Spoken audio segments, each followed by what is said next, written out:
ఒకసారి గరుడు శ్రీకృష్ణుడితో గర్వంగా ఇలా అన్నాడు, ప్రభూ, ఈ లోకంలో నన్ను మించిన వేగంతో ప్రయాణించే జీవి ఇంకెవరైనా ఉన్నారా?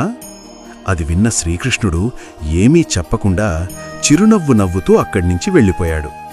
ఇది విన్న సుదర్శన చక్రం గర్వంగా ప్రశ్నించింది, ఈ సృష్టిలో నా శక్తికి మించిన ఆయుధం ఇంకేదైనా ఉందా? దానిక్కూడా శ్రీకృష్ణుడు అదే మౌనం, అదే చిరునవ్వుతో అక్కడ్నించి వెళ్ళిపోయాడు. ఇదంతా విన్న సత్యభామ గర్వంగా ఇలా అంది, త్రేతాయుగంలో మీ భార్య సీతమ్మ కన్నా ఈ యుగంలో నేను మరింత అందంగా ఉన్నాను కదా, నా అందానికి సాటి ఎవరున్నారు? అప్పుడు శ్రీకృష్ణుడు మనసులో అనుకున్నాడు, వీళ్ల అహంకారానికి తగిన గుణపాఠం చెప్పాలి అని గరుడుణ్ణి పిలిచి ఇలా చెప్పాడు. హిమాలయాల గుహల్లో ఒక మహావానరం తపస్సు చేస్తూ ఉన్నాడు. అక్కడికి వెళ్ళి నీకోసం ద్వారకలో సీతారాముని ఎదురుచూస్తున్నారు అని చెప్పు. తర్వాత సుదర్శన చక్రాన్ని పిలిచి ద్వారం వద్ద కాపలాగా ఉండు. ఎంత గొప్పవారొచ్చినా లోపలికి అడుగు పెట్టనివ్వకు అని ఆదేశించాడు.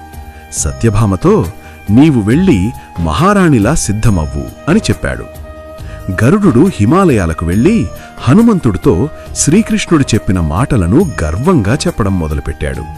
ఆ మాటలు పూర్తవ్వకముందే హనుమంతుడు గరుడుని కంటే 1000 రెట్లు వేగంగా దూసుకెళ్లాడు. అది చూసి గరుడు ఆశ్చర్యపోయాడు. హనుమంతుడు ద్వారక చేరుకుని రామునిలా ఉన్న శ్రీకృష్ణుడి ఎదుట ప్రత్యక్షమయ్యాడు. అప్పుడు శ్రీకృష్ణుడు అడిగాడు, హనుమా, ద్వారం వద్ద నిన్ను ఎవరూ ఆపలేదా? హనుమంతుడు చిరునవ్వుతో ఇలా సమాధానమిచ్చాడు, స్వామి, ఒక చక్రం ఆపాలని చూసింది. దానితో యుద్ధం చేస్తే మీ దర్శనం ఆలస్యమవుతుందనిపించింది. అందుకే దాన్ని అమాంతం మింగేశాను.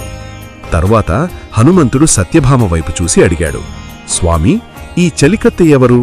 నా సీతమ్మ తల్లి ఎక్కడుంది? ఇలా ఒక్క హనుమంతుడితోనే గరుడుడి గర్వానికి, సుదర్శన చక్రం అహంకారానికి, సత్యభామ గర్వానికి శ్రీకృష్ణుడు సమాధానం చెప్పాడు. జై శ్రీకృష్ణ, జై బజరంగబలి. ఈ కథ మీకు నచ్చితే లైక్ చేయండి, షేర్ చేయండి. ఇలాంటి మరిన్ని ఆధ్యాత్మిక కథల కోసం మా యూట్యూబ్ ఛానల్ను సబ్స్క్రైబ్ చేయండి. నమస్తే.